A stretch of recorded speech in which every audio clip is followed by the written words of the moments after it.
John McCain and President Donald Trump are not done with one another yet.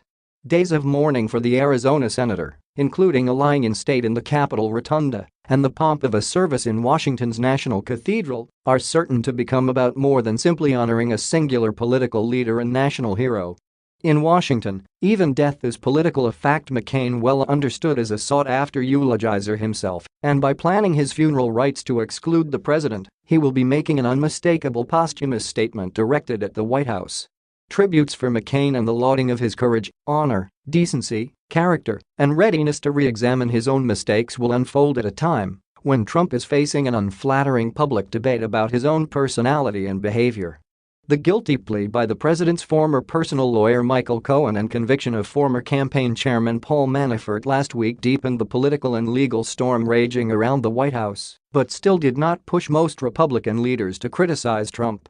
In that context, the ceremonies marking McCain's passing seem sure to become more than a lament for a departed political giant. They are likely to become a debate about political morality and the comportment and principles expected of public figures in an already polarized political age that has been further oiled by Trump's disruptive influence. After 2 losing presidential campaigns, McCain never made it to the Oval Office, yet he is getting an emotional send-off and assessment that might befit one of the men who did become president. CNN has reported that McCain chose Barack Obama and George W. Bush, the 2 men who kept him from the White House, to eulogize him and didn't want the president to attend his funeral. If those plans hold, McCain will be sending a clear final message to Trump after making clear when he was alive that he saw the president's demeanor, populist style and global outlook as antithetical to America's founding values and global role. The antipathy between the Arizona senator and the president has not been stilled by his death on Saturday from brain cancer. What the president says and doesn't say. In normal circumstances, a president could be expected to issue a fulsome written statement to mark the passing of such an important political figure. Trump simply wrote a tweet, and while members of his immediate family praised McCain's character and contribution, he did not. The Washington Post reported on Sunday that Trump decided against issuing a statement praising McCain's Senate career and military service as a Vietnam prisoner of war. The paper said that Press Secretary Sarah Sanders and White House Chief of Staff John Kelly advocated calling the Arizona senator a hero. "My deepest sympathies and respect go out to the family of Senator John McCain. Our hearts and prayers are with you," Trump wrote on Twitter.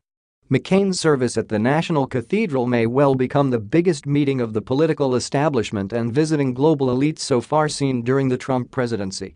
The president's absence and failure to lead a grateful nation in mourning would, for McCain, eloquently reflect the fracture with the traditional ruling classes that he successfully made the focus of his 2016 campaign and that has become a motif of his presidency. Not being invited to preside over a great national occasion will surely sting for a man like Trump, who relishes the theatrics of the presidency. Still, there might be a political upside, since some of his devoted base voters viewed McCain as a political relic, especially following the president's frequent attacks on the Arizona senator. Putting the debate about Trump's behavior aside, the gathering of establishment clans may also serve as an epitaph, not just for McCain, but for the brand of conservatism that he favored. McCain, a cold warrior, was a disciple of President Ronald Reagan and adopted the later neoconservative assertiveness of the George W. Bush years. Trump, by contrast, has cozied up to Vladimir Putin, the former KGB man who is seeking to revive some of Russia's Soviet-era influence. The president has hammered Western institutions like NATO and the European Union that helped win the Cold War. He decries the Middle East conflicts that McCain advocated, and he believes the global trading system is rigged against the United States. Weeks before a midterm elections, and with the next presidential race already stirring, remembrances of McCain will showcase the kind of values and policies that the Republican icon shared with his establishment contemporaries. Public remembrance with subtle and not so subtle jabs. But given that the current president's ideas on issues like trade and the use of U.S. power abroad are also reflected in the grassroots of Democratic politics, there's a case to be made that it is Trump, and not the congregation in the National Cathedral, that will include many former politicians who have the luxury of not worrying about public opinion, who best reflects the current sentiment among voters.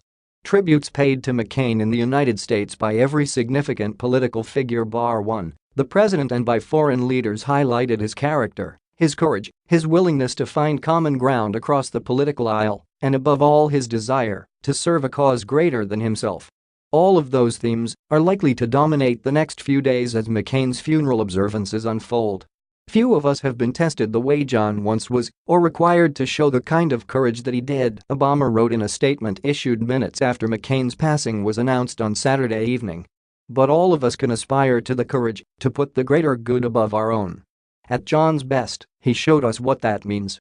Former President George W. Bush called McCain a man of deep conviction, a patriot of the highest order, and a public servant in the finest traditions of our country. Leaders of foreign nations, where McCain was a familiar sight during his frenetic decades of global travel, noted his commitment to the Atlantic Alliance, his support for human rights, and his unshakable commitment to shared Western values. John McCain, soldier and senator, American, and Atlanticist. He will be remembered both in Europe and North America for his courage and character, and as a strong supporter of NATO, the Western Alliance's Secretary General, Jens Stoltenberg, wrote in a tweet. McCain's former sparring partners like John Kerry, Joe Biden and Hillary Clinton all weighed in, reflecting the affection they felt for a man with whom they often disagreed, but whose biography and personal touch made him an American hero. Each tribute can be read at face value, as specifically applying only to McCain. But to look no deeper would ignore the inflamed political climate raging in the second year of the Trump presidency and the roots of the feud between the Arizona senator and the 45th president.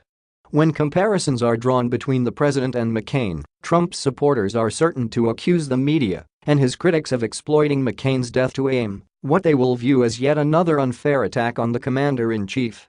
But many of the tributes to McCain from the establishment politicians with whom he felt comfortable can also be read as commentaries on the importance of character in public life and America's mission and global role, and therefore as subtle, implicit criticisms of the conduct and attitudes of the man in the Oval Office himself.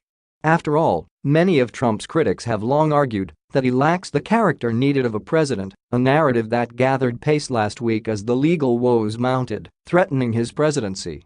A persistent criticism has been that Trump disdains the altruistic and patriotic motives that Obama saw in McCain and instead feeds his own ego in a search for personal recognition. In Europe, there is deep concern about Trump's commitment to Western values and NATO, so it is impossible to read tributes to McCain from people like Stoltenberg in any other context. The feud begins. In many ways, the antagonism between Trump and McCain represents a microcosm of the change that the former New York businessman identified and then exploited within the GOP.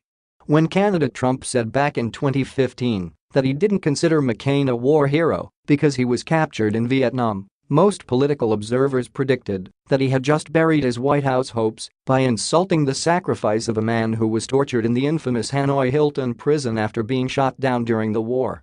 But the fact that Trump refused to apologize and even prospered in the wake of the furor was an early sign that he understood the changing dynamics of the Republican Party better than anyone else and was in the early stages of a successful takeover bid.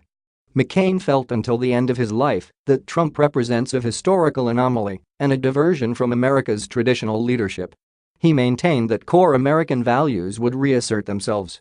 Increasingly, we have our own facts to reinforce our convictions, and any empirical evidence that disputes them is branded as fake, McCain wrote in his just-published book The Restless Wave. That was a clear swipe at Trump, but also one at the political polarization that has made Washington so dysfunctional. His last goodbye this week is likely to become an extended argument that for America to succeed, such conditions must not be allowed to prevail.